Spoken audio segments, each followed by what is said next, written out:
Assalamualaikum warahmatullahi wabarakatuh.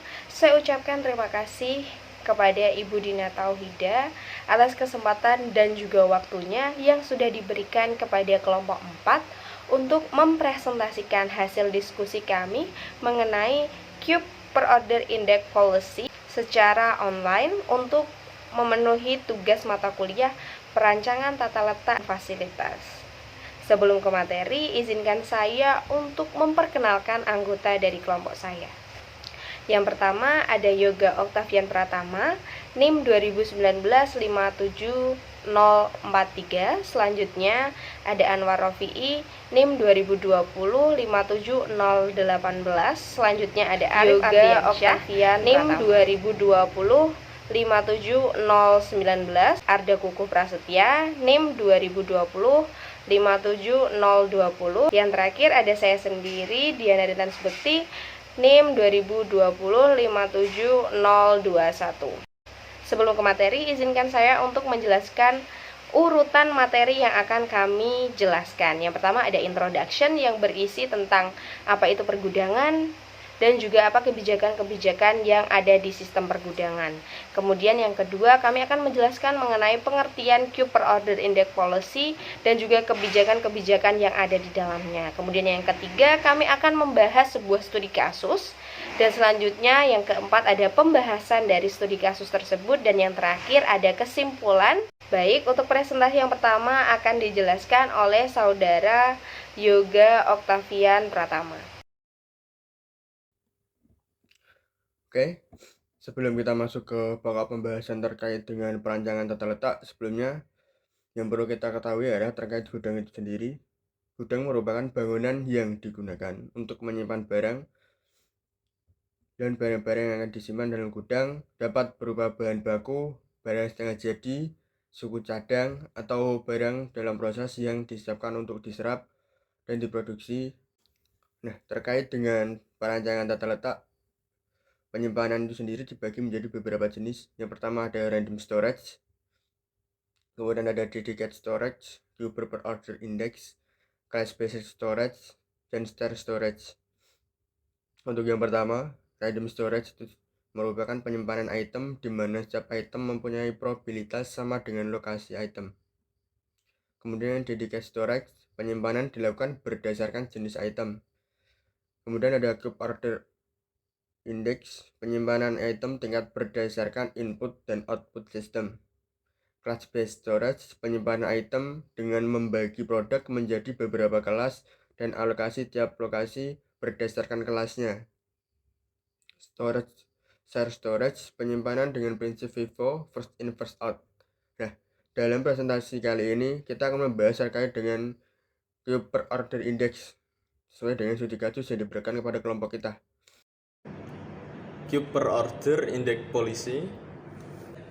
Metode menyimpan barang di gudang dengan memperhatikan antara jumlah transaksi barang dengan tingkat kebutuhan ruang penyimpanan di gudang. Mengatur lokasi produk berdasarkan kategori produk dan jarak perpindahan produk. Untuk jenis barang yang perpindahannya cepat akan dipindahkan ke lokasi yang dekat dengan akses armada transportasi. Lalu kelebihannya, fungsi gudang jauh lebih optimal, pengelolaannya mudah karena penempatan barang sangat diperhitungkan. Kekurangannya, sulit menemukan barang karena ruang penyimpanannya yang sangat besar. Selanjutnya, studi kasus kami yaitu studi kasus pada perusahaan produsen kaca lembaran dengan berbagai jenis dan ukuran. Permasalahan yang terjadi pada perusahaan adalah penyimpanan produk akhir kaca pada gudang tidak diatur sesuai perputaran penjualannya, sehingga menghambat proses order picking di gudang. Dari grafik tersebut dapat dilihat bahwa lantai produksi F2 memiliki stok yang paling banyak setiap bulannya sepanjang tahun 2017 dengan rata-rata 63,83%, sedangkan rata-rata stok gudang pada lantai produksi F1 hanya 20,71%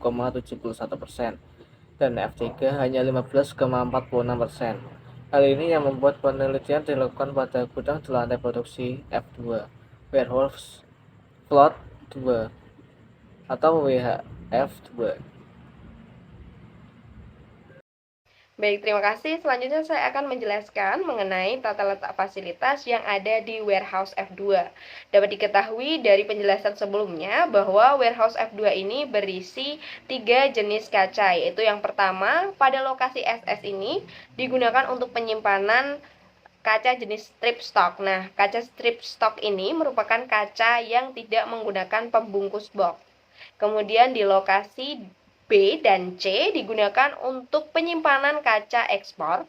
Kemudian di lokasi A dan B ini digunakan untuk penyimpanan kaca lokal. Untuk aktivitas pergudangan sendiri, pergerakan kaca dimulai dari lokasi A, B, dan C menggunakan forklift yang dijalankan oleh 2 operator. Kemudian selanjutnya transit area, lalu operator gudang melakukan pencatatan dan pemberian nama atau kode pada palet maupun box kaca yang masuk. Kemudian kaca yang sudah diberi penanda tadi dibawa masuk menggunakan forklift dan disimpan pada lokasi-lokasi yang tersedia.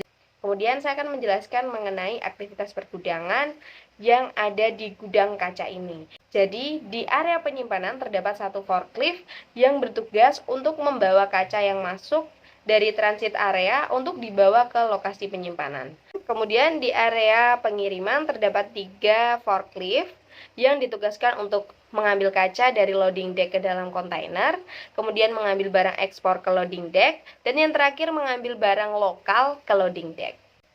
Kemudian di area stock keeper terdapat satu forklift yang bertugas untuk memperbaiki kaca yang rusak dan menjaga kaca yang ada pada lokasi penyimpanan.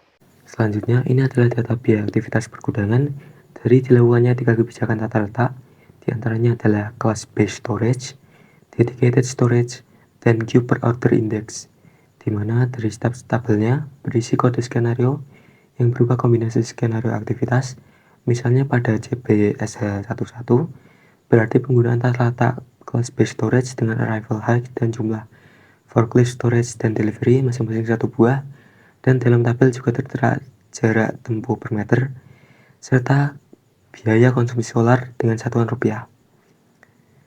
Kemudian kesimpulannya dapat terlihat dalam grafik di samping, di mana kebijakan penyimpanan yang memberikan rata-rata jarak tempuh terkecil ialah pada dedicated storage dengan rata-rata jarak tempuh yaitu 8.291,667 meter jika dibandingkan dengan class based storage dengan rata-rata jarak tempuh 13.109 meter, dan pada queue per order index yaitu 8.812,333 meter.